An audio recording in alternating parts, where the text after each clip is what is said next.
Muy buenas tardes a todos, bienvenidos a la presentación de la madre de todas las batallas. Empezaré presentándome, soy Roger Domingo, director editorial de Ediciones Deusto, que es el sello del Grupo Planeta, el que hemos tenido el privilegio de publicar este y los dos libros anteriores de Daniel. Y me gustaría empezar pues, agradeciendo a todos vosotros que nos acompañéis hoy aquí. Me consta que hay un grupo que ha venido exprofeso desde Valencia. Muchísimas gracias también a los que se han desplazado desde tan lejos. No sé si hay más gente que se ha desplazado de otras ciudades. En cualquier caso, un saludo agradecido a todos vosotros. Agradecer también a la librería LED por habernos invitado hoy a presentar aquí este libro. Y, como no, pues a Diego y a Daniel, muchísimas gracias por haber escrito el libro y por ilustrarnos en esta batalla de la energía que estamos viviendo en estos momentos. Hemos pensado que en lugar de una presentación al uso, es decir, la típica presentación donde los autores con sus mejores palabras intentan venderos el libro, que vamos a hacer una pequeña mesa redonda para que hablemos de la guerra del petróleo. Nos parecía que sería desaprovechar la hora y media que tenemos con Daniel y con Diego si nos limitáramos a hablar del libro o intentáramos ofrecer unos apuntes sobre la guerra del crudo que estamos viviendo en estos momentos. Les haré unas preguntas que nos van a responder y luego abriremos para que todos vosotros, quien quiera, pueda hacer alguna aportación, un comentario o hacerles cualquier tipo de pregunta o de cuestión. A ver, ¿dónde estamos? Básicamente, en junio, a principios del verano, estaba el crudo a $115 y ahora estamos cerca de 60. Creo que hoy incluso ha bajado a 58, si no me equivoco. ¿A qué se debe? Bueno, pues a varias causas, pero sobre todo el incremento de producción de los productores estadounidenses, los frackers, que han incrementado en los últimos 4 años significativamente la producción de crudo. A esto se une la respuesta de Arabia Saudí, de Kuwait y de los verdaderos líderes de la OPEP, que han querido incrementar a su vez la producción de crudo con el intento de rebajar el precio y con ello poner en aprietos a los productores americanos. Como todos sabéis, los productores americanos no son productores de crudo convencional, sino que utilizan técnicas de fracking, que es mucho más complicado y mucho más costoso de extraer. No se trata solo de pinchar y extraer el petróleo, sino que el petróleo está solidificado en las capas interiores y hay que introducir una mezcla de agua, arena, productos químicos para que se convierta en líquido y poder extraerlo. Todo eso tiene un coste mucho mayor que los yacimientos convencionales, con lo cual les obliga a tener un margen de rentabilidad que tiene que estar superior a los 60 a 70 euros. Ha bajado mucho en los últimos años, pero sigue siendo mucho más caro. Con ello, claro, pues se inicia una guerra del petróleo que, como todas las guerras o como todas las batallas, tiene ganadores y perdedores.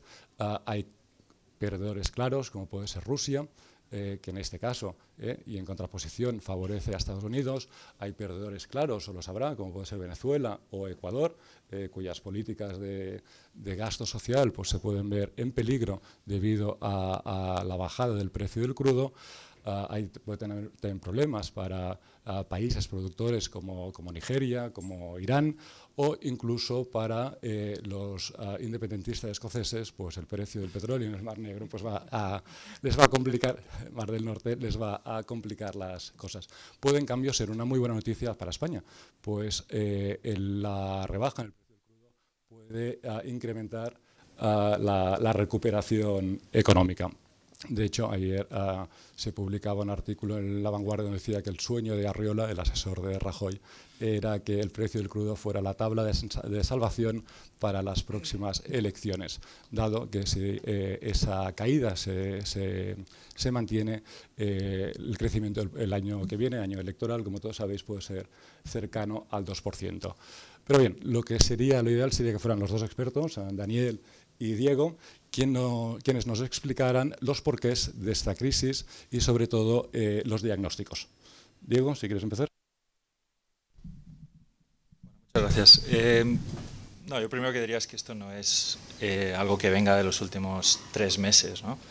Esto es un proceso que lleva muchos años. De hecho, el fracking empezó de forma muy calladita hace, pues eso, casi 13 años o 14 años en Estados Unidos y es algo que empezó en el mundo del gas natural y que evidentemente ha tenido un impacto muy importante también en el petróleo. Yo diría que, bueno, estamos viendo ahora una lucha en el lado de la oferta, es decir, Arabia Saudita ha aprendido quizás de los errores de los años 80, ¿no? La última, después de la crisis de los años 70, con la subida del petróleo. Ellos pensaban que eran invencibles, que todo el mundo necesitaba su petróleo, y la verdad es que hubo una reacción muy importante en muchos niveles, ¿no? Hubo el descubrimiento del Mar del Norte, el Golfo en Estados Unidos, así como en África. Entonces, esa respuesta que ellos pensaron que no iba a ser muy importante, unido a otra serie de fuerzas, como es la destrucción de la demanda, la eficiencia y tal, pues llevaron a Arabia Saudita a cortar progresivamente de 10 millones de barriles a 9, a 8, a 7, hasta que llegaron a 2,2 y dijeron, oye, hemos hecho aquí los cálculos mal, y eso les llevó a decir, bueno, mira, esto de intentar mantener el precio en estas condiciones no es posible, y cuando abrieron un poco digamos, decidieron volver al mercado para recuperar su cuota, pues eso llevó al petróleo a $10 y fue el final de la Unión Soviética. Entonces, yo creo que en cierto modo la reacción de Arabia Saudita, que ha sorprendido a muchos, ha sido, ellos tienen muy presente aquella situación, y el fracking hoy representa un poco la que era la exploración en mar profundo, digamos, hace varias décadas. Y esto es el principio, porque ahora mismo estamos a esta revolución se le ha unido algo muy importante. Nosotros en el libro querría decir que no es un libro de petróleo. Aunque tenga una gota negra en la portada, dudo que haya muchos libros, y Daniel y yo estamos muy orgullosos de ello, que traten todo el sector energético en su totalidad.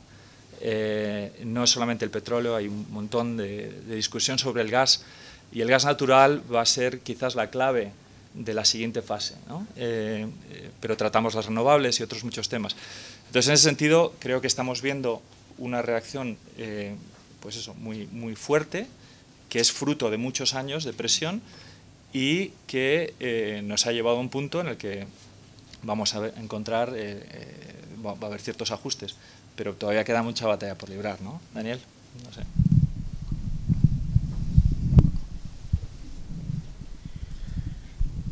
Yo recuerdo la primera vez que me invitaron a la reunión de la OPEP en Viena, que los invitados están ahí con los asesores y con los periodistas, no escondidos, sino separados de los principales líderes de los países de la OPEP, que decía un amigo mío, lo bueno que tiene la OPEP es que tiene la culpa si sube el precio y si baja el precio. Entonces siempre tiene la culpa. Entonces ahora resulta que está bajando el precio, que debía ser todo el mundo encantado de la vida, y estamos escuchando por ahí los malvados saudíes, los malvados kuwaitíes, etcétera. Yo creo que es que nos gustan las teorías conspirativas, y en el libro explicamos que lo que estamos viendo ahora mismo se llama competir. Se llama competir. Yo empecé a escribir sobre energía en la prensa española en el año 2007, avisando de que estábamos creando unos excesos de capacidad y unos excesos de inversiones que acabarían por generar lo que está ocurriendo ahora, que es que hay exceso de inversiones y de exceso de capacidad en petróleo, en gas, en carbón, en renovables, etcétera. Entonces lo que tenemos es competencia. ¿Qué es lo que ocurre? Durante los últimos 10 años nos hemos ido acostumbrando, unos productores de unos distintos tipos de energía, de unos y de otros, nos hemos estado acostumbrando a que nuestra energía es competitiva a $100, nuestra energía es competitiva a 110, nuestra energía es competitiva a 120. Y entonces pues ha habido unos señores que, como cualquier persona que tenga capacidad de suministrar un producto demandado a un precio más competitivo, han dicho, empieza la fiesta, vamos a hacerlo, vamos a ver quién aguanta. Y vamos a ver quién aguanta. Ya ha ocurrido en muchas ocasiones en el mundo de la energía, y además no hace tan poco. Yo recuerdo cuando empecé a escribir sobre la revolución del fracking en Estados Unidos, que me decían, el fracking es una burbuja, el fracking es una burbuja. Porque no es competitivo, en aquel momento estaba generando una enorme cantidad de producción de gas, no es competitivo a menos de $12 por millón de BTU. Luego decían, no es competitivo a menos de $6 por millón de BTU. Bueno, pues el gas bajó a $1,50 y ahí están Chesapeake y todas las compañías que estaban produciendo, etcétera. ¿Qué quiere decir esto? El sector energético no es contracíclico, al contrario de lo que asume la gente. El sector energético es procíclico. ¿Y qué es lo que ocurre cuando suben los precios? Que suben los costes. Y los costes suben porque hay dinero para todos. Como nos pasa a todos, cuando nos está llegando dinero, pues gastamos con más alegría, ¿no? ¿Y qué es lo que estamos viendo ahora? Pues que están bajando los costes y el sector también se adapta. Entonces, ¿qué es lo que vamos a ver en los próximos años? Lo que vamos a ver en los próximos años es cómo esta batalla por el control del mercado va a llevar a que los más eficientes ganen. Y eso es una maravilla para todos nosotros. Y en vez de criticar al país A o al país B por bajar los precios, que es una novedad para mí, ¿no? Como estamos ahora, que es con el tema de la deflación, todavía va a haber algún listo que diga que el problema de la deflación es porque baja el petróleo, que todavía estoy por ver a alguien al que le venga mal que baje el petróleo, aparte de a Irán o a Venezuela, ¿no?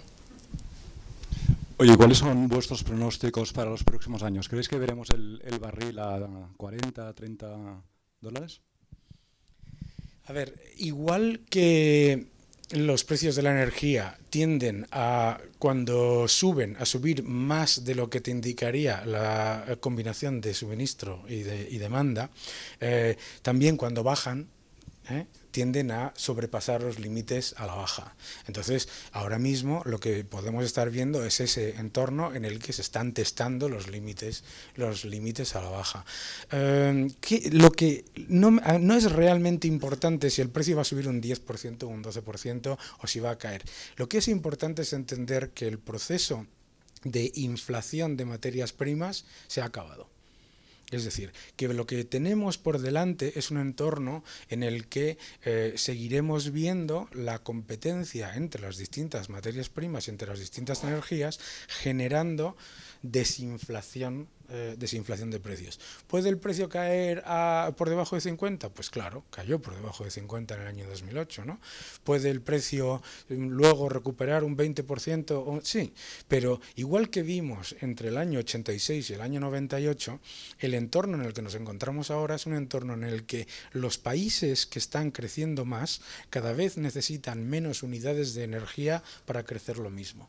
Y esto es muy importante que la gente lo entienda, porque la gente asume, el PIB crece el 3%, la demanda energética se dispara. No, estamos viendo en Estados Unidos cómo llevan más de 15 años en el que la unidad de energía por cada unidad de PIB creado es cada vez menor, ¿no? Entonces, estamos haciendo, como decimos en el libro, estamos haciendo más con menos. Estamos haciendo además más con menos que cuando el precio del gas sube. ¿Qué es lo que ocurre? Que el carbón se hace más competitivo, entonces el carbón entra en el mix de energía. ¿Qué pasa cuando el carbón sube? Que entra el gas, que es más competitivo. Es decir, lo que estamos viendo es una auténtica competencia.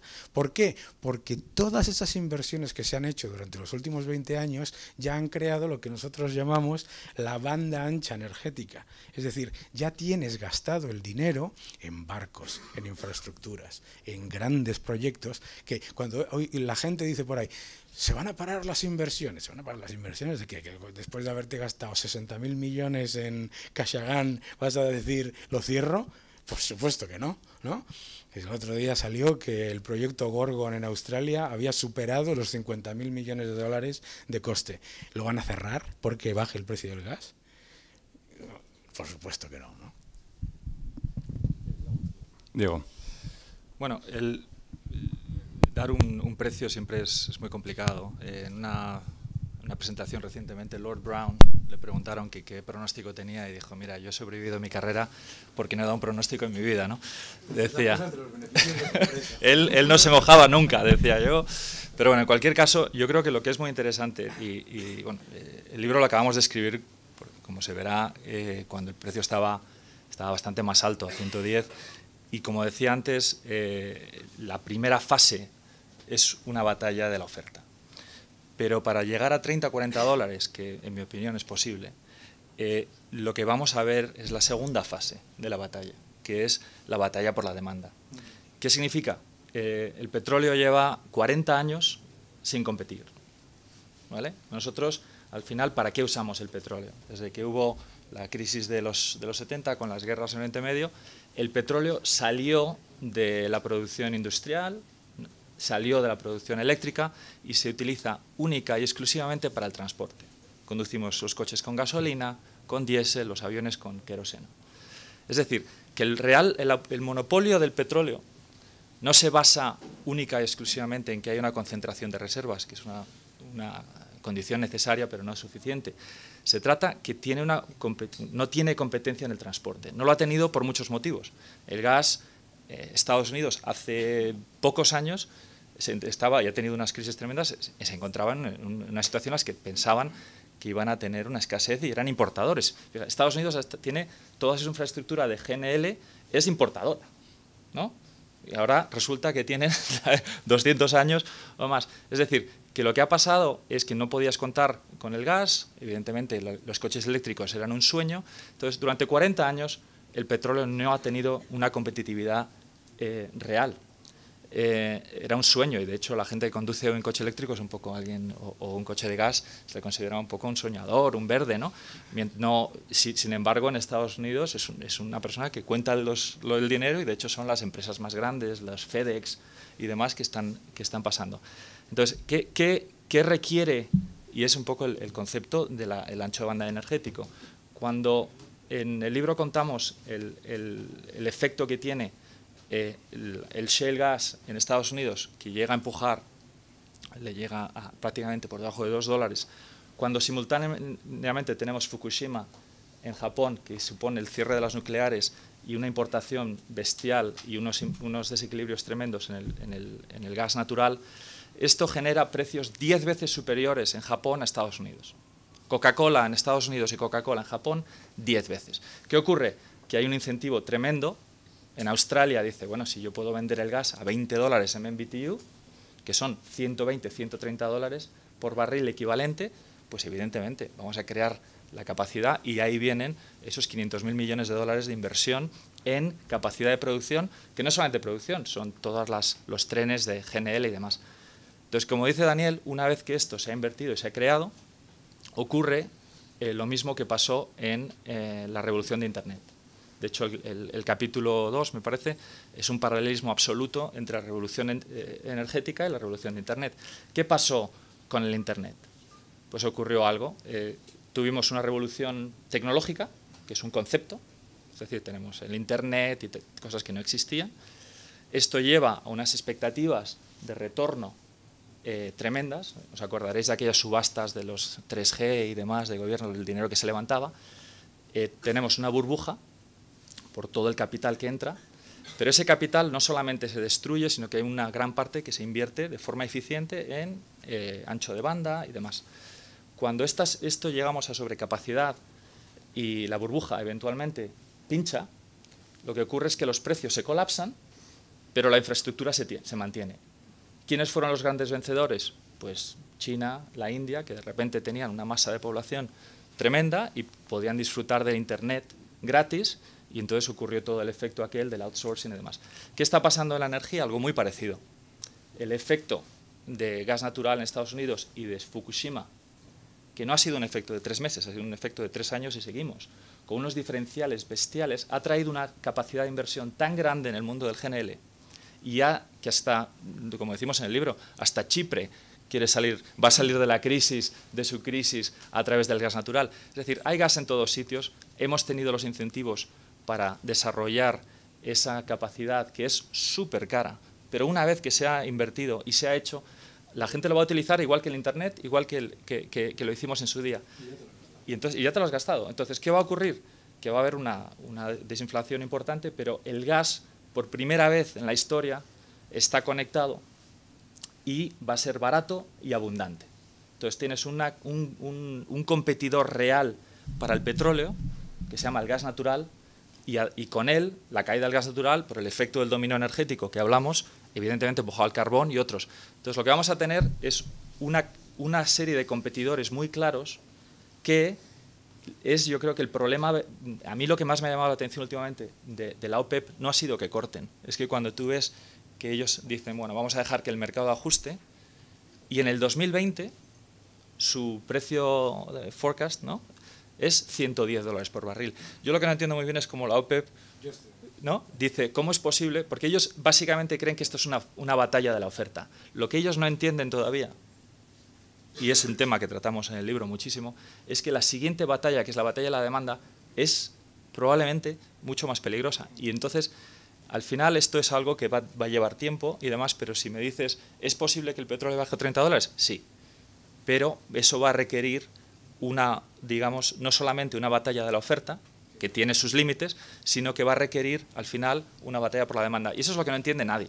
O sea, yo soy ingeniero de petróleo, ingeniero de minas, y he tenido numerosísimos debates con compañeros que siguen pensando, pero ¿cómo va a bajar el petróleo a 30 si el coste marginal de producción? Bueno, pues la historia es que no es solamente una historia de la oferta, es que hay una historia de la demanda. ¿Por qué vas a pagar $50 por barril si puedes pagar 15 o 20 en gas natural?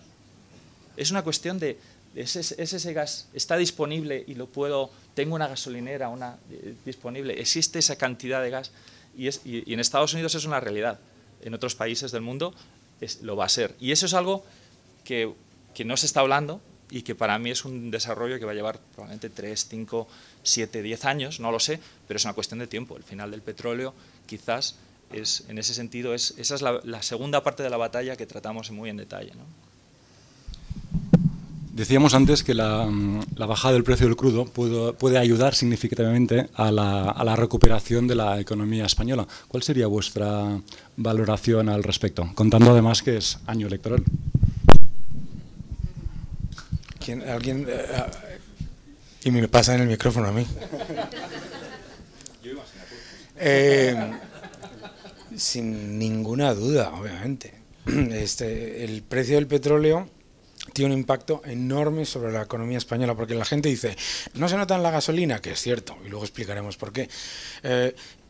Sí, es cierto, pero la economía española consume mucho petróleo y consume mucho petróleo no solamente para transporte, también para construcción, para muchas otras actividades. Es una economía que bueno, importa casi 1 millón de barriles al día. Entonces, ¿cuál es el efecto? El efecto es muy positivo. Una caída de $10 el barril durante un año completo tiene un impacto prácticamente del 1% del Producto Interior Bruto. Entonces, es un estímulo de verdad. Es decir, es un estímulo que entra en el bolsillo de las empresas, no un estímulo monetario que entra en el bolsillo de los 4 de siempre, sino un estímulo que entra en el bolsillo de las empresas, que hace que mejore la competitividad de las empresas, mucho más que devaluar la moneda. De hecho, por culpa de devaluar el euro, el beneficio de la caída del petróleo es bastante menor, porque el petróleo, como sabéis, cotiza en dólares y se ha devaluado más el euro. Entonces, ¿cuál es el efecto? Pues todos los países importadores tienen un estímulo muy grande. Tienen un estímulo muy grande, además, por otra cosa.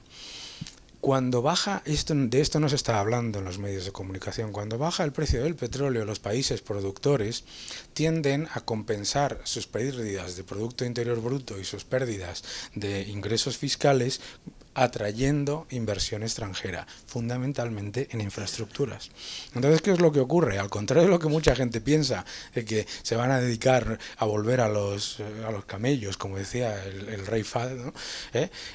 No, lo que se van a dedicar es a invertir de una manera más selectiva, pero de una manera muy importante en infraestructuras, y en eso los países que son líderes en ingeniería tienen una ventaja competitiva. En eso España también tiene una ventaja competitiva, aunque le moleste a la oposición o a los que consideran que todo es malo. Y luego tiene otro efecto muy importante. Los países importadores, cuando tienes un coste de la energía tan alto como el que hemos tenido en los países de la Unión Europea en particular, la única manera de mejorar competitividad cuando los costes de la energía son casi más del 30% de los costes de la mayoría de las empresas, la única manera de mejorar competitividad es o bajando precios o con devaluación salarial. Entonces, que haya devaluación energética es extremadamente positiva para que se pare la devaluación salarial. Y eso es lo que ha ocurrido en Estados Unidos. ¿Cuándo ha empezado a aumentar los salarios reales en Estados Unidos? Sorpresivamente, cuando se ha acabado la impresión de moneda y cuando ya se ven los efectos positivos de 3 años consecutivos de bajadas de los costes energéticos para las empresas. Entonces, todo eso tiene un efecto muy positivo. Y además lo bueno es que el efecto positivo que tiene, los cálculos que estamos haciendo son por el lado conservador, que son lo contrario a lo que solemos hacer los economistas. Entonces, la verdad, yo creo que vamos a tener unas cifras el año que viene, en general, de crecimiento en España, que sorprenderán a muchos, claro, ya están sorprendiendo este año, ¿no? Y luego, sobre el precio de la gasolina, también es muy importante entender que la razón por la que no baja el precio de la gasolina es porque la gasolina no es crudo. La gasolina no es crudo, la gasolina, el precio del crudo en el precio de la gasolina final es menos del 43% del total. El 48% son impuestos, ¿no? Son impuestos. Y luego están los márgenes de refino, que son internacionales, y los márgenes de comercialización. Pero, claro, a menos que se bajen los impuestos, el efecto nunca es el mismo, ni al alza ni a la baja, que el del precio del crudo. Sigamos un segundo en España. Hace poco, recientemente, el gobierno aprobó las técnicas del fracking para la extracción de petróleo. ¿Qué podemos esperar de los yacimientos de fracking en España? No nos vamos a convertir en Estados Unidos, pero ¿puede ayudar a, en cierto modo, equilibrar la balanza? Vamos a ver, lo primero que tienes es que explorar, ¿vale? Pero lo primero, el efecto inicial, inmediato y clarísimo es, primero, mayores ingresos fiscales, porque se pagan unos royalties por esas licencias de exploración. Segundo, se tiene mayor inversión dentro del país, que nos viene muy bien, y además inversión que no viene con deuda y que no la pagamos los españoles en impuestos a través de obra civil. Y tercero, que yo creo que es muy importante también, son puestos de trabajo. Estamos hablando de zonas que tienen niveles de desempleo del 30, del 34% en algunos casos. Entonces, claro, la gente te dice, ¿cómo va a crear empleo si eso lo hacen los ingenieros extranjeros? Y, hombre, claro, no va a aparecer aquí un camarero a perforar lateralmente, ¿no? Pero esos señores comen, esos señores se quedan en hoteles, esos señores, es decir, el beneficio indirecto para la economía de la inversión petrolera tiene un efecto multiplicador altísimo, tiene un efecto multiplicador tan alto que si uno mira los datos de desempleo en Estados Unidos y quita el incremento de empleo que ha habido en Texas, en el resto de Estados Unidos prácticamente no ha habido aumento de empleo desde el año 2008. El efecto multiplicador es enorme, es enorme. Entonces eso es lo que yo creo que la gente empezará a ver una vez que pase, porque al principio, sobre todo en este país en el que todo nos da miedo, excepto tenemos muchas cuestiones medioambientales, excepto para construir hoteles por todas las playas de España y aves por todos lados, por todos los bosques, en eso no tenemos problemas medioambientales, pero para perforar así lateralmente a 6 kilómetros estamos muertos de miedo. Entonces, lo que la gente tiene que ver es lo que han visto los norteamericanos, el beneficio para las comunidades de esas inversiones, ¿no? Y yo creo que eso será francamente positivo. Y además es francamente positivo que España se haya echado atrás toda esa presión política de los adoradores de la subvención para liderar un proceso que Francia no ha querido llevar a cabo todavía y que solamente está poniendo en marcha Reino Unido y los países con un poco más de lógica, ¿no? Diego, ¿tu opinión al respecto?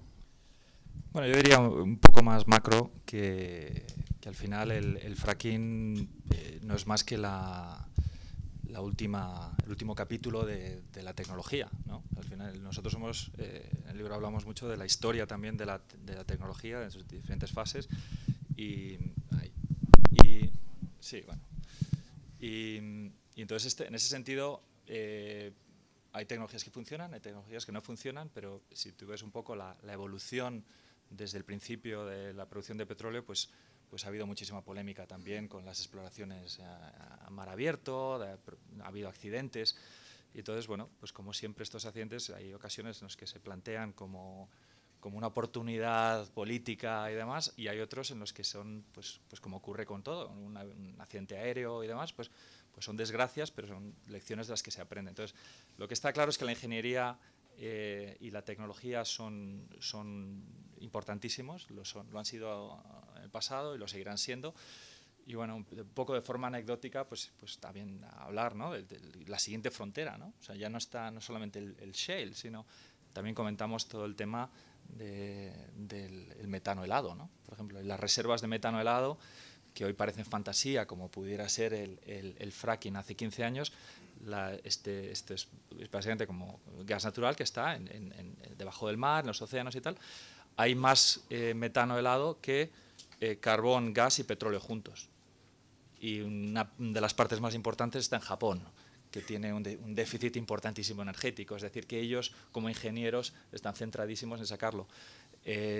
La frontera está ahí, seguiremos avanzando, seguirán bajando los costes, seguirá habiendo pues un esfuerzo, y en ese sentido es algo imparable, ¿no? Yo lo diría, y el fracking en ese sentido pues es el último capítulo. En cuanto al tema del impacto económico, también un poco más macro, yo creo que está clarísimo que el Banco Central de Japón, o en mi opinión el Banco Central Europeo, esto es uno de los revulsivos para poder introducir una política monetaria muy agresiva. Entonces yo creo que la deflación, ahora mismo los mercados están observando de una forma muy aguda cualquier signo de deflación como una indicación, ¿no? El impacto en el euro es un poco también gallina a huevo, ¿no? Pero al final está claro que nos beneficiamos menos, pero el impacto que tiene deflacionista y la presión que pueda tener monetaria a través de quantitative easing es muy importante en el euro también.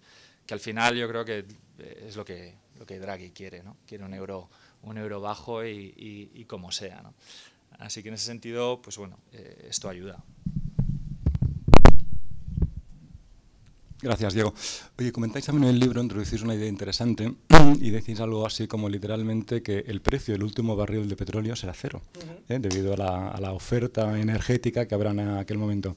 Me gustaría que explicarais un poquito más, recrearais esta idea. Sí, esa es una idea que comentaba yo desde hace mucho tiempo, porque estas teorías malthusianas de que el mundo va a sufrir una especie de colapso tipo Mad Max, en el que vamos a ver aquí a la gente tirándose por un barril de petróleo ahí a matarse unos a otros y todo eso, pues es completamente ridículo, ¿no? Y es completamente ridículo porque las teorías malthusianas, como casi todas las teorías que desafortunadamente vivimos cada día también en economía, utilizan el modelo, ¿no? El modelo. Entonces, el modelo, ¿qué es lo que ocurre? Que asume que todas las variables son estáticas. Entonces, las variables estáticas, para empezar, son el crecimiento de la población y el uso energético, que es una ridiculez, porque solamente con el hecho de que el parque móvil en Estados Unidos aumente de 24 millas por galón a 34 millas por galón, que es lo que tenemos en Europa, la demanda entera de petróleo caería en un 3,4%, es decir, el incremento de la demanda de 3 años desaparece. Que eso es lo que estamos viendo, es decir, estamos viendo no solamente el proceso del lado de la oferta, sino que estamos viendo la eficiencia energética. La IEA está comentando que la eficiencia energética, el propio Exxon, en su Outlook para la energía del año 2015, dice que el incremento de la demanda sería el doble si no hubiera sido por la eficiencia energética. Entonces estamos viendo eso. Luego estamos viendo, por supuesto, el hecho de que cuando se introducen nuevas tecnologías, esas nuevas tecnologías van reduciendo el coste marginal. Y al reducir el coste marginal compiten mejor contra el petróleo y contra cualquiera de las otras energías, compiten entre ellas. Estamos viendo, como comentamos en el libro, los costes de los paneles solares caer un 50% anual. Los costes, la energía eólica ya es competitiva en Estados Unidos con respecto al gas, ¿no? Entonces, ¿qué es lo que ocurre? Que las teorías malthusianas asumen que la transformación es abrupta y que ocurre por crisis, cuando en realidad lo que ocurre es gradualmente, y eso es lo que estamos viendo, como el incremento de demanda marginal se va reduciendo del sistema. Por lo tanto, en el momento en el que hubiese algún tipo de riesgo de que se estuviese acabando el petróleo, pasaría lo que pasó con el aceite de ballena. En el libro lo comentamos. El aceite de ballena no dejó de ser la principal fuente de calor, o sea, de calefacción y de iluminación de Estados Unidos porque la gente se volviese ecológica y pro-ballenera. Se acabó porque era el más caro comparado con el petróleo. Era más caro, más ineficiente y más difícil de transportar. Entonces, a medida que se van haciendo fuentes de energía alternativas que por ilusión tecnológica, no porque se acabe el petróleo. El concepto malthusiano de que en realidad se están llevando a cabo energías alternativas porque lo que está pasando es que se está acabando, no, es simplemente, oiga, yo si encuentro una manera más barata, fácil y económica de hacer estas botellas de plástico, les puedo asegurar que voy a competir contra estos señores que las hacen, no porque se esté acabando su factoría o porque se esté acabando el plástico, sino porque yo lo puedo hacer mejor, más barato y gano más dinero. Y ese es el elemento.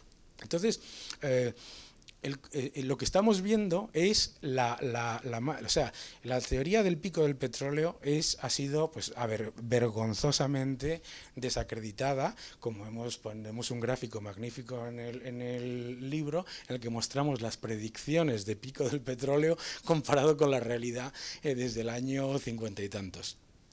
Pero no es que ya se hayan desacreditado de una manera vergonzante, sino que es que lo que se está demostrando es que la tecnología, la eficiencia y la capacidad de los distintos operadores de competir mejor, lo que está haciendo es que no solamente no vivamos peor y tengamos un periodo hiperinflacionista y de crisis constante, sino que consumimos menos para crear más unidades de Producto Interior Bruto.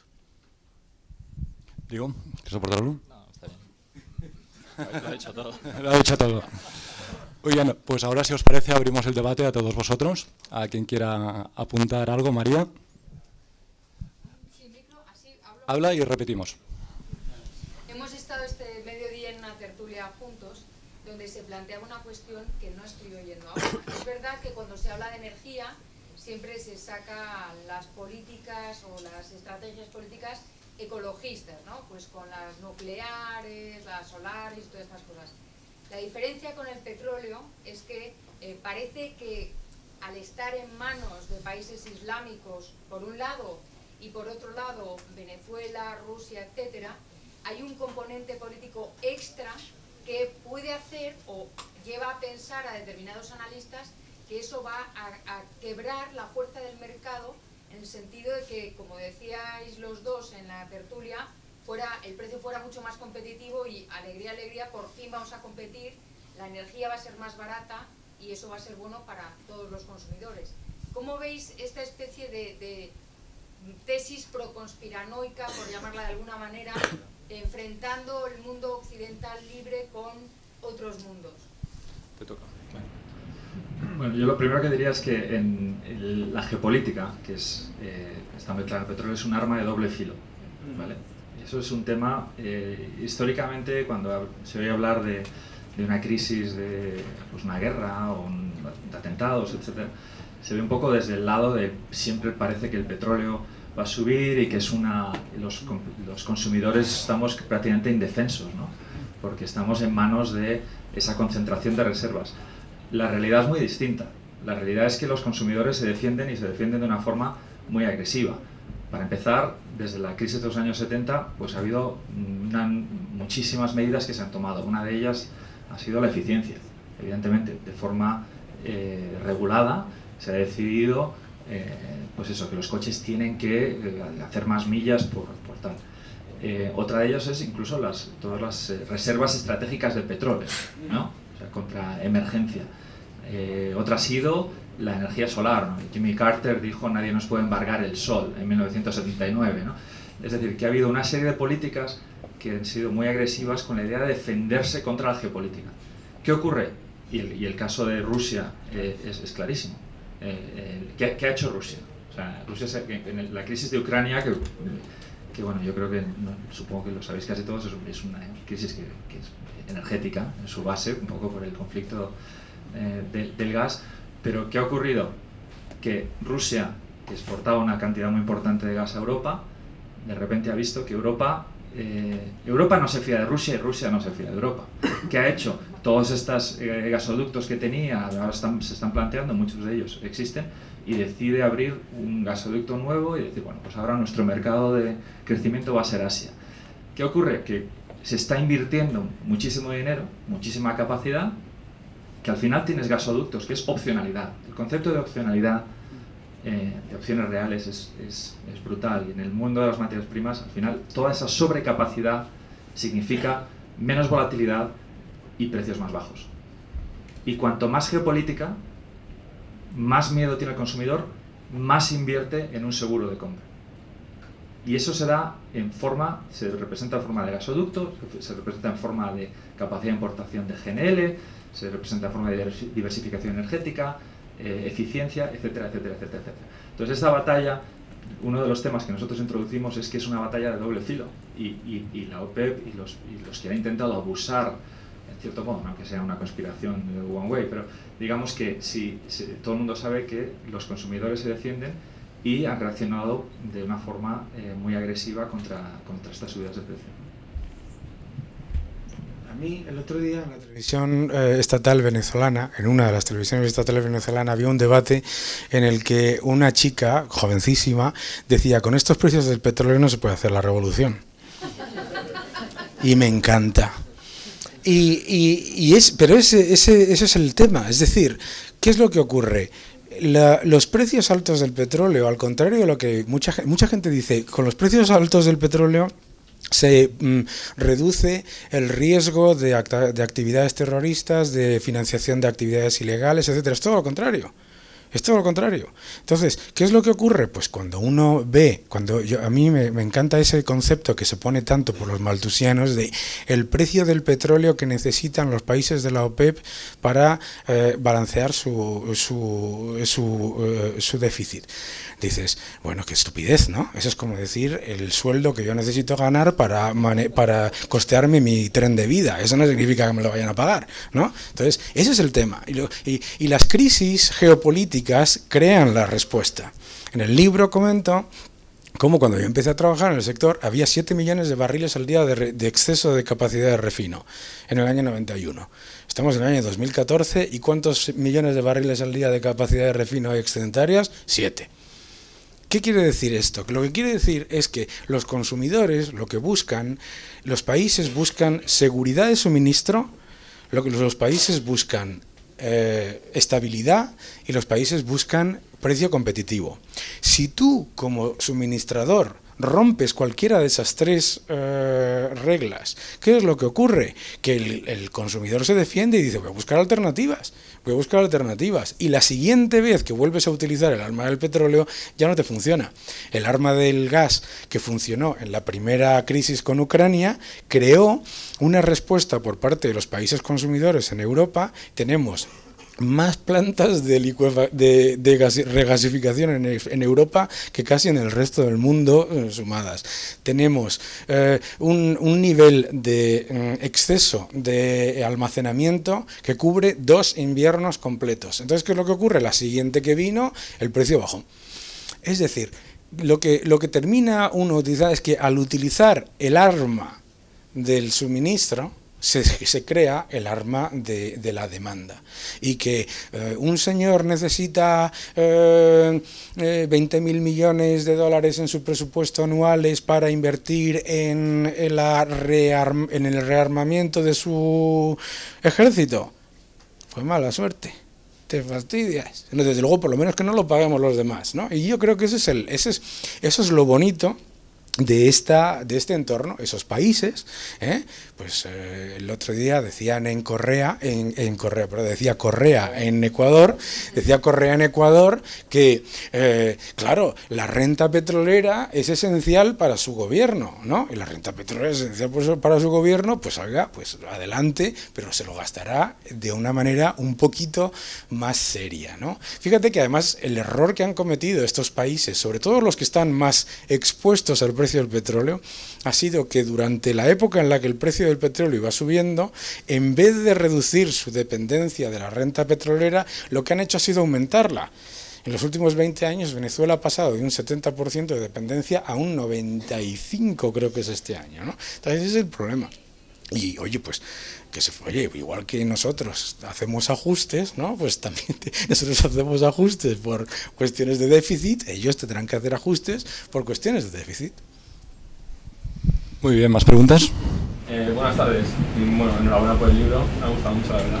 He aprendido mucho, pero hay una cosa que respecto en el libro, no hace ningún análisis sobre las externalidades negativas de todo. No sé realmente cuál es la causa por la cual no hablan, o sea, no sé cuál es su opinión sobre el cambio climático, cuál es el impacto real que tiene y cómo afecta a este mercado que hemos hablado, tanto en oferta como en demanda y en el equilibrio que existe. A ver, yo creo que aquí hay dos cosas importantes. Primero, el concepto de las externalidades como timo, ¿vale? Es decir, imagínate que tú y yo estamos compitiendo y yo vendo mi producto un 50% más barato que el tuyo y tú no solamente lo quieres vender un 50% más caro, sino lo quieres vender un 100% más caro. Entonces tú dices que la razón por la que tú tienes que continuar vendiéndolo es porque yo tengo externalidades negativas. Whatever. Entonces, ¿qué significa eso? No sé. A ver, el concepto de las externalidades lo incorpora en sí mismo el precio de la materia prima. ¿Por qué? Porque la industria, tanto del carbón como del petróleo como del gas, no está asegurada, está autoasegurada.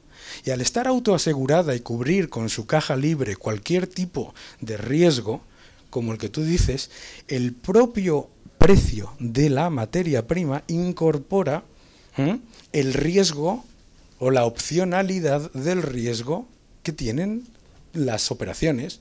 Otra cosa es que tú, como competidor mío, decidas que yo calculo mal o que yo como mercado calculo mal esas externalidades y que tú has decidido, oh sorpresa, que son el 100% más altos para que tú sigas vendiendo más caro. Por ejemplo, el cambio climático no internaliza de ninguna manera vamos a ver, el cambio climático, primero, es un concepto que está basado en la utilización, en el impacto que tiene la actividad humana sobre el cambio del clima. Primero, hay unas teorías positivas, otras teorías negativas, las que sean.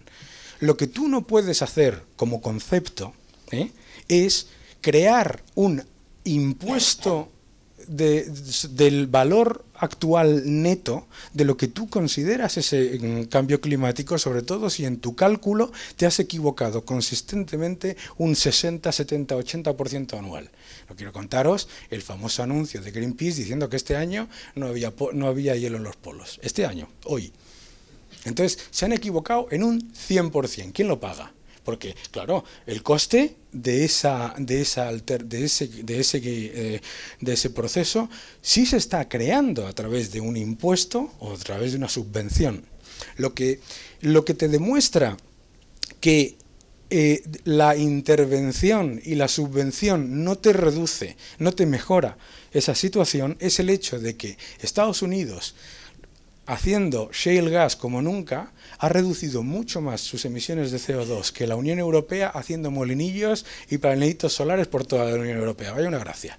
Entonces resulta que nosotros lo hemos estado pagando a través de un impuesto sobre el CO2, a través de las subvenciones más altas de toda, a través de la electricidad más cara de toda la OCDE, y ellos han bajado más sus emisiones de CO2 desde el año 2008 que nosotros. Mira qué gracia.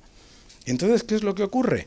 Que tú estás convirtiendo un posible en un actual. Tú estás convirtiendo algo que puede pasar, podemos debatir todo lo que sea, en algo que cuesta hoy, y que cuesta hoy en puestos de trabajo, en crecimiento económico y en oportunidades. Eso es lo que no se puede poner encima de la mesa. Nadie dice que no existan las externalidades. Lo que niego rotundamente es que esas externalidades las tengamos que asumir todas en valor presente neto, y no quiero pensar a qué tasa de descuento, ¿por qué tenemos que pagarlas hoy y además ad eternam, ¿no? Porque fíjate, si yo me traigo un accidente como el de Macondo, ¿vale?, en el año 2030, y me traigo el valor presente neto de ese accidente, ¿cuál es hoy?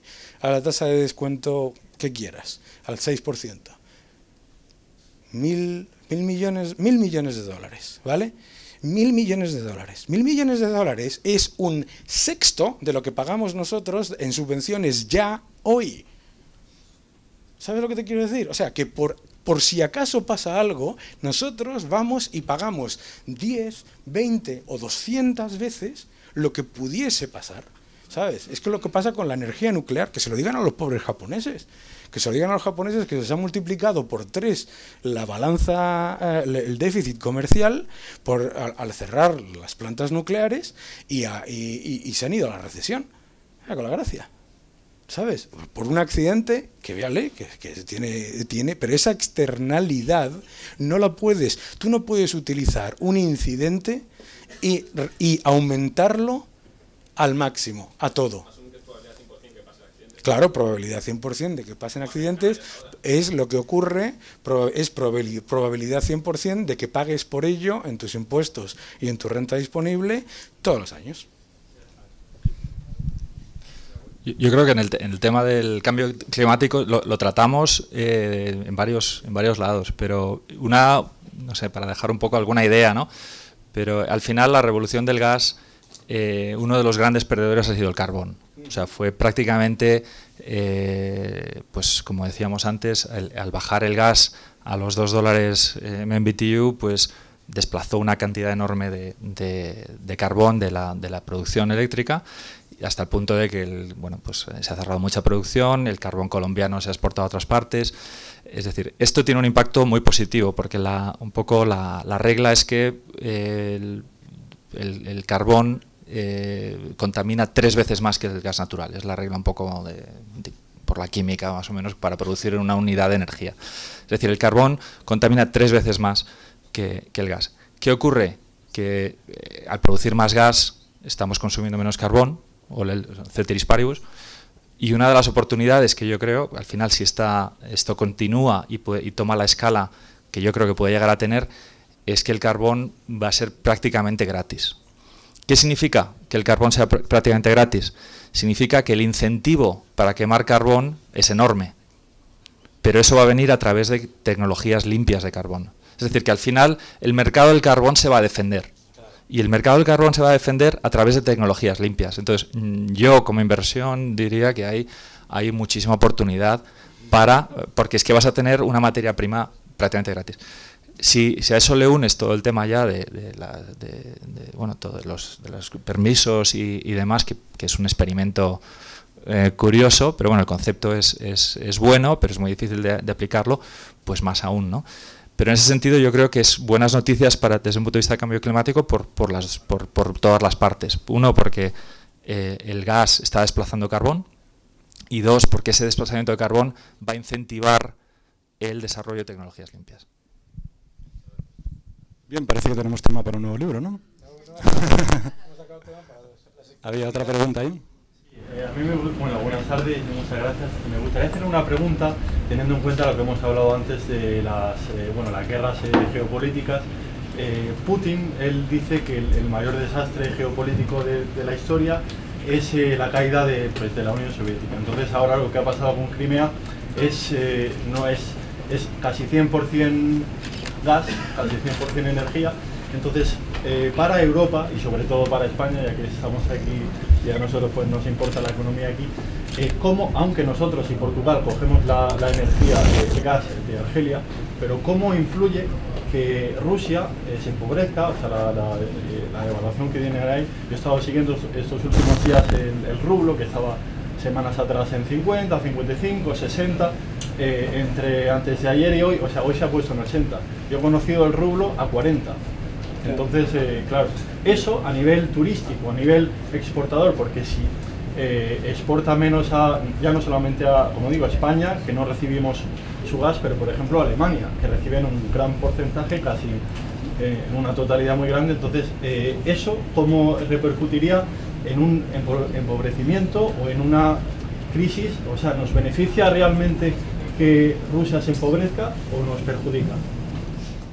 A nadie le beneficia que ningún país se empobrezca. La cuestión es si el país se empobrece o si es una catarsis que provoca un cambio, ¿vale?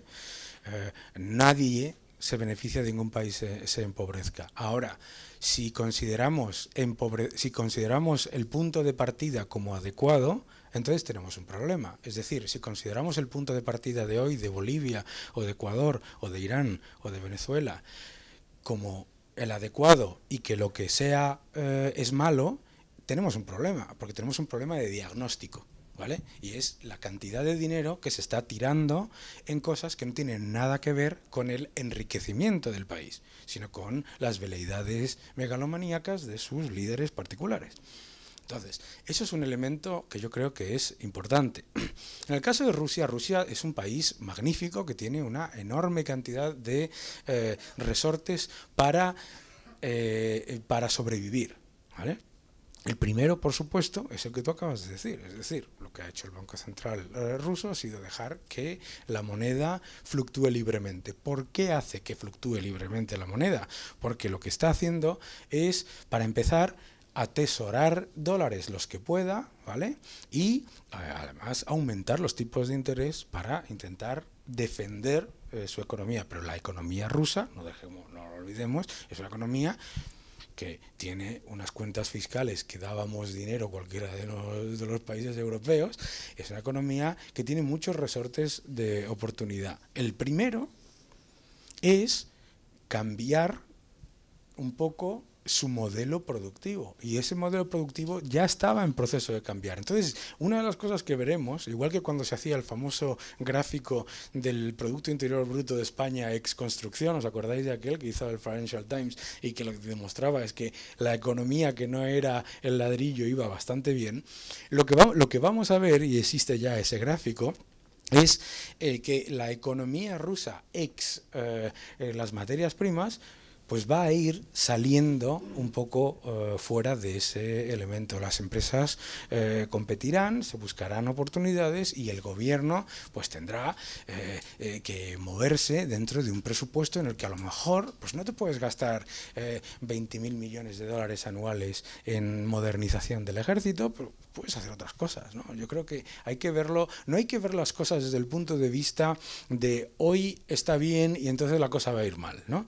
O sea, estamos hablando, fíjate, con la caída que lleva el petróleo y el desplome del rublo, de unas expectativas de caída del Producto Interior Bruto del 1 y pico %. Tampoco es para romperse la cabeza. Entonces, ¿qué es lo que veremos? Veremos un entorno mucho más sano en el que se utilice menos el arma de sin mí, el arma del maltratador, de sin mí no eres nada, ¿no? Porque todos somos, todos dependemos de todos en un mundo globalizado. Pero esa dependencia que tiene en gran parte, casi el 90% de Europa, de Rusia, puede hacer que o sea, Europa no tiene un 90% de dependencia de Rusia ni de lejos. El 30% de las importaciones vienen de Rusia y no vienen, y las importaciones de gas que vienen a Europa vienen de Rusia porque el gas es más barato, no porque estemos en sus manos acogotados. Entonces, lo que está pasando ahora podría hacer que suban los costes. ¿Los costes de qué? De todo, o sea, lo que es la energía que se transporta a Europa. No, el gas en NBP, el gas ha caído un 17% este año. No, es que, a ver, volvemos al mismo paradigma equivocado de el precio que yo necesito para mantener mi tren de vida, y eso es equivocado. Hay otros elementos, es lo que tú decías, es decir, no es lo mismo el tomar desde el lado de la oferta y desde el lado de la demanda. Si Europa no necesita hoy importar, si tiene 3 meses y medio de inventarios en el sistema, es decir, lo único que te quiero decir es que todos estos procesos son procesos de adaptación y se adapta todo el mundo, se adaptan las empresas noruegas que cobraban $650.000 al día por una plataforma petrolífera y ahora cobran 350.000 y no pasa nada, ¿sabes? Y se adaptan las empresas rusas que antes cobraban $8.50 por contratos take or pay en los que si no comprabas tenías que pagar igual y que luego los renegocian, no pasa absolutamente nada. O sea, no pasa nada, pasan muchas cosas, pero no hay que verlo desde un punto de vista de Mad Max, es lo que te quiero decir, ¿no? Bueno, yo creo que desde un punto de vista más macro, evidentemente que un país entre en crisis tiene efectos de segundo orden, ¿no? El rand sudafricano siempre, en cuanto hay problemas en algún sitio en mercados emergentes, siempre le pegan el primero porque es el más líquido, ¿no? Y al final, pues esto genera volatilidad, genera, pues bueno, hace daño al sistema. Entonces yo creo que hay que tener cuidado con los efectos de segundo orden. Yo estoy totalmente de acuerdo con Daniel que al final te ajustas, pero sí que es verdad que yo creo que la situación actual es frágil. Es frágil porque venimos de una política pues un poco burbuja en el mercado de crédito en muchos puntos, en el que el dinero pues ha ido a muchos mercados a unos tipos de interés muy bajos y bueno, a mí personalmente hay ciertas áreas que me preocupan un poco porque creo que hay pues ha habido un poquito de exceso en el mercado de crédito, que no sabes nunca si va a ser una crisis en Rusia o si va a ser un golpe de Estado aquí o una bajada del petróleo, pero cuando el sistema sufre dislocaciones a veces ves los efectos en otros lados. Entonces yo lo que veo muy claro es una subida de la volatilidad en general. Va a ir asociada también a subida de tipos y luego hay que tener cuidado, pero vamos, que son la parte del juego, ¿no? Hemos vivido un periodo, yo creo, los últimos años, sí, una fiesta tremenda. Entonces yo creo que lo estás empezando a ver. El real de Brasil se ha ido de, bueno, elecciones aparte, se ha ido de 2,20 a 2,67, ¿no? El rand sudafricano se ha ido, o sea que no es solamente Rusia, tiene un efecto importante y bueno, a ver si lo aguantamos. Muy bien, ¿más preguntas? Hola, buenas tardes, soy Daniel Marcel. Hace 4 años el dólar paralelo en Venezuela estaba en 8, a principios de año estaba en 80, hoy está en 180. ¿Puede esta crisis del petróleo ser el colapso definitivo del gobierno venezolano? No sé si hablar de lo que pienso o de lo que quiero. No, está hablando. Yo creo que el colapso... A ver, es que mira que nos gustan las crisis, ¿eh? El colapso, no, tal. O sea, ¿cuál es el colapso? Vamos a ver, el colapso.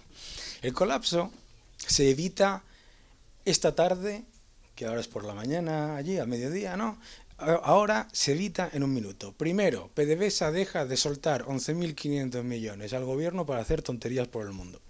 Se acabó el colapso. Segundo final del colapso, Petrocaribe, los regalitos a los países amigos y no sé cuántos no se hacen a precio a pérdidas para PDVSA, se hacen a precio de mercado. Se acabó el colapso. No hay colapso. O sea, quiero decirte, de nuevo, es asumir que la política o lo que se ha llevado a cabo en los últimos años era sostenible.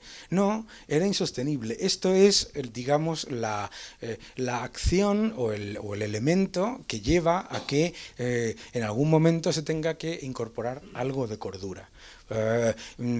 ¿Llevará a cabo el gobierno de Maduro el error de hacer otra devaluación todavía mayor de la moneda y de enrocarse en su propia política? Bueno, pues ya lo ha dicho. Ya te lo ha dicho, ¿no? Ya te ha dicho que no se cambia. De hecho, lo han aumentado en la política de Petrocaribe. Sabéis que Petrocaribe es por el cual Venezuela prácticamente regala petróleo a los países, digamos, que considera amigos, ¿no?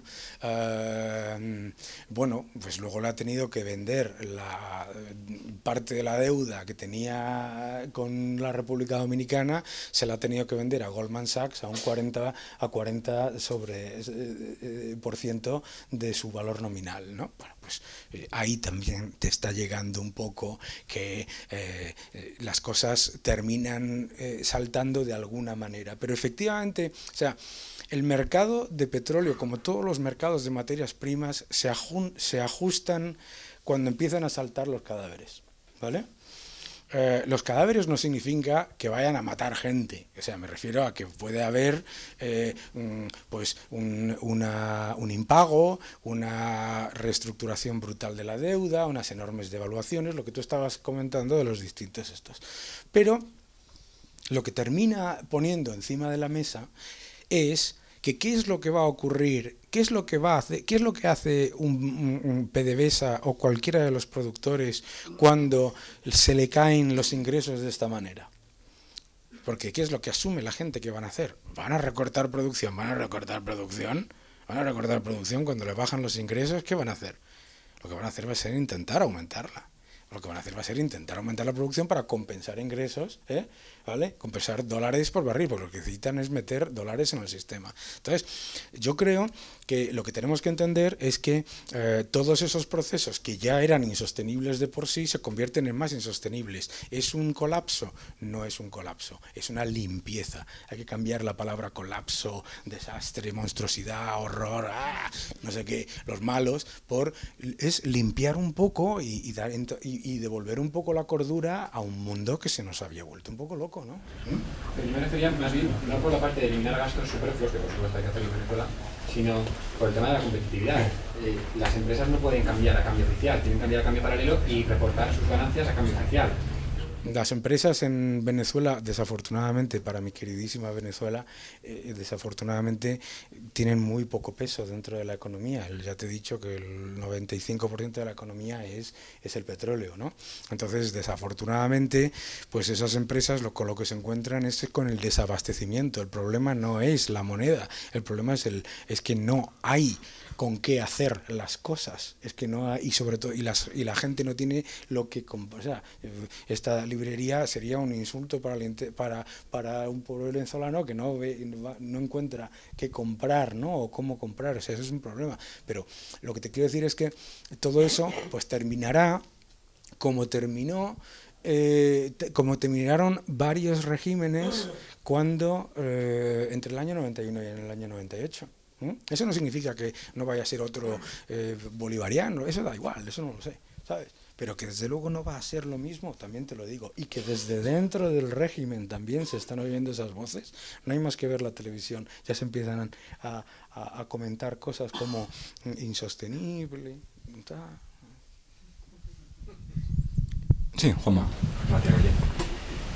Soy un gobierno de un país occidental y quiero fomentar una actividad que todavía no está desarrollada.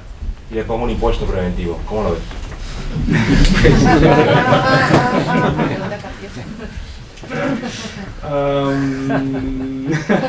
Qué peligroso es la pregunta. A ver, te voy a cambiar la pregunta. Soy un gobierno... soy un gobierno occidental que quiere incentivar una actividad en la que hay una enorme presión política y mediática para evitarla por parte de los lobbies subvencionistas, y la única manera en la que lo puedo llevar a cabo es con un te doy 1 a cambio de 7.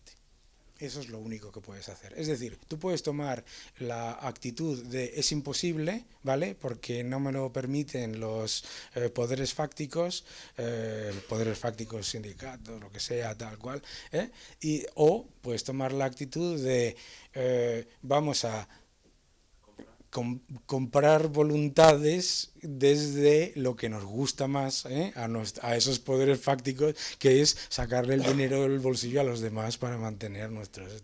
Pero es que, o sea, si lo piensas, cuando tú comentabas el fracking que empieza a desarrollarse a nivel mediático hace 14 años, pero el fracking empieza en Estados Unidos muchísimo antes, ¿vale? Y si piensas, hay una empresa que luego compró Exxon, que se llama XTO. Esta empresa, básicamente, como veía que había esa misma presión mediática y esa misma presión medioambiental, etcétera, lo que hizo fue proponer ese impuesto sobre la explotación para que el dueño de la tierra tuviese los intereses alineados junto con el gobierno y junto con la empresa. Bueno, hay distintas maneras, pero la verdad es que, claro, que cuando tienes delante de ti el no, nunca, jamás, pues a veces tienes que... Tenemos tiempo para una última pregunta, si la hay. Por favor. Me gustaría saber si está justificada la bajada en bolsa de todas las petroleras o todas las empresas que se dedican a como técnicas reunidas y demás. A ver, yo creo que está justificado. Hombre, está justificado, no hay más que hacer el impacto, es lineal, ¿no? El impacto lineal de $1 por barril en el beneficio por acción de la media de las grandes petroleras europeas es 1,5%.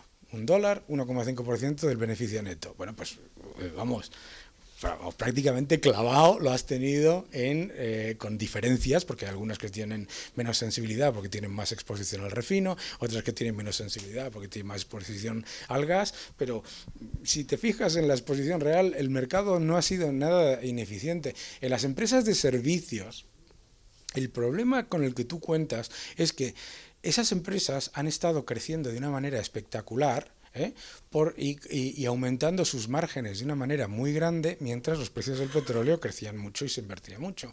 Esas empresas ahora, si sus clientes ganan menos dinero porque el petróleo está más bajo y su generación de caja es un 10, 15, 20% menor, pues esas empresas, cuando vayan a pedir un contrato, su cliente, la gran petrolera, la gran esta, le dirá: siéntate un momento aquí, que eso de $650.000 al día lo vamos a hablar, ¿no? O sea, es un elemento, pues, de negociación entre los productores, entre las empresas que desarrollan y las que dan el servicio a los que desarrollan. Las empresas de servicios tendrán que ajustar sus costes igual que lo hicieron en el año 2008, porque son dos industrias que no son independientes, van unas de la mano de la otra, ¿no? Y si la compañía X multimegapetrolera va a invertir un 20% menos el año que viene, pues obviamente la empresa que le da servicio a esa compañía tendrá que reducir. Entonces eso también tiene un impacto sobre sus beneficios. Lo que estamos viendo simplemente es que tienes un sector al que se le estimaban unos crecimientos eternos del beneficio neto del 30, del 40% anual, y esto es una fiesta, y tal y cual, con estimaciones muy conservadoras, y claro, se están llevando a las estimaciones conservadoras. El consenso, para que te hagas una idea, el consenso de analistas ha bajado las estimaciones del índice SXP, que es el índice de las petroleras y servicios en Europa, en 2 semanas, un 30%. Pues claro, pues eso es lo que está ocurriendo. Eso no pasa nada. ¿Eso significa que vaya a quebrar, como decía alguno, tal, que vaya a quebrar las... No, son empresas que siguen generando una enorme caja y que siguen invirtiendo, vamos, espectacularmente. Estamos viendo, pues fíjate, BP el otro día redujo sus inversiones un 5%, invierte 23.000 millones al año. ¿Cuál es el problema? Porque la reduce un 5%. Es que nos estamos bajando de la percepción burbujera, no de la burbuja, porque el sector no tiene prácticamente deuda y por eso se puede ajustar muy rápido. Una de esas empresas que tú has mencionado no tiene deuda, ninguna deuda. Entonces, si tiene que ir a su cliente y decirle: oye, que te cobro un 30% menos por el mismo servicio, pues no tiene ningún problema, porque no tiene que ir a su banco a pedirle permiso. Los que salen más perjudicados son los que están muy endeudados, ¿no? Pero fíjate que cuando algunos dicen que las empresas de fracking, que no sé cuántas empresas de fracking tienen una deuda media de 2,5 veces EBITDA, eso no es nada. Eso no es nada. Entonces, veremos consolidación, fragmentación, ventas. Hay compañías que están ya dedicándose a comprar, yo creo que un poco pronto. Hay otras que se están dedicando, ¿sabes? Veremos lo bueno que tiene un sector que es extremadamente dinámico. Diego, ¿algo que añadir? Bueno, yo diría, desde mi perspectiva, yo me dedico más a la materia prima, sí, menos a las empresas. Pero bueno, un tema que cuando hablábamos de toda la revolución del gas, muchos amigos era, bueno, ¿y qué compro, no? ¿Y en qué invierto? Y entonces cuando les contabas un poco el tema del gas y cómo el petróleo pues iba a sufrir, y hablamos de un mundo de aplanamiento energético, pues la gente decía, bueno, pues me compro el gas, el ETF de gas, ¿no? Y yo, vamos, los tenía que parar allí en seco, porque al final el hecho de que el gas sea un vencedor no significa que el precio vaya a subir. Es un vencedor en volumen, pero no un vencedor en precio, en cuota de mercado. Entonces, digamos que ese es un mensaje más claro. Nosotros defendemos un aplanamiento energético, pero es un aplanamiento en el que claramente el perdedor era el petróleo. La convergencia, si se da, no se iba a dar nunca con el gas a $100 y pico, sino que iba a ser una convergencia a un nivel más bajo. Entonces, lo único que diría es que desde esa perspectiva hay que mirar no solamente el precio o la apreciación, sino también un poco la cuota de mercado, los retornos y demás. Pero el aplanamiento energético que estamos viendo pues es algo que va a continuar, y que si pasamos a esta segunda fase en la que el gas de verdad compite en la demanda, puede haber una convergencia todavía mucho mayor. Y si me permites añadir una cosa, en cuanto al tema bursátil y las empresas petroleras, la gente tiene que diferenciar extremadamente precio con valor y, sobre todo, sobrevivir con expansión de múltiplos. Es decir, que igual que en el periodo 91-98, igual que no murió nadie, igual que cuando vimos la caída del precio del gas de $12 a $1,50, pues hemos visto consolidación, hemos visto tal, pero ahí están las grandes compañías y las pequeñas y las medianas, etcétera. Hay que tener mucho cuidado con confundir estas compañías. No van a desaparecer o no van a quebrar con estas compañías van a subir en bolsa. Eso es un elemento esencial, el confundir precio con... ¿Por qué? Porque si tú... ahora los analistas están cada día, tienen que hacer una nueva revisión de sus estimaciones a un precio del barril distinto. Pero si tú pones el sector a $60 el barril, el sector cotiza a 16 veces PER. Que es una prima sobre el resto del mercado. Entonces hay que entender que sí, estas compañías van a sobrevivir todas, el precio que caiga donde haga falta. Te puedo asegurar que el concepto de que me comentaba el otro día uno en una entrevista, de que no sé qué gran compañía integrada iba a quebrar, es una ridiculez. No quebraron en la crisis financiera, tienen muy poca deuda. La deuda total de las grandes petroleras no es más que para el capital circulante, no llega al 25% del total de sus activos, y estas compañías van a salir, y sobre todo lo que van a hacer de aquí a cuando los precios se ajusten es dedicarse a comprar. Claro, que es lo que ha pasado siempre, ¿no? Habrá fusiones, habrá adquisiciones y todo eso, pero mucho cuidado con asumir que eso implica que los precios suban en bolsa. Bien, son casi las 9, deberíamos ir dejándola aquí. Muchas gracias una vez más a todos por acompañarnos. Muchas gracias, Daniel. Muchas gracias, Diego. Buenas noches y hasta la próxima.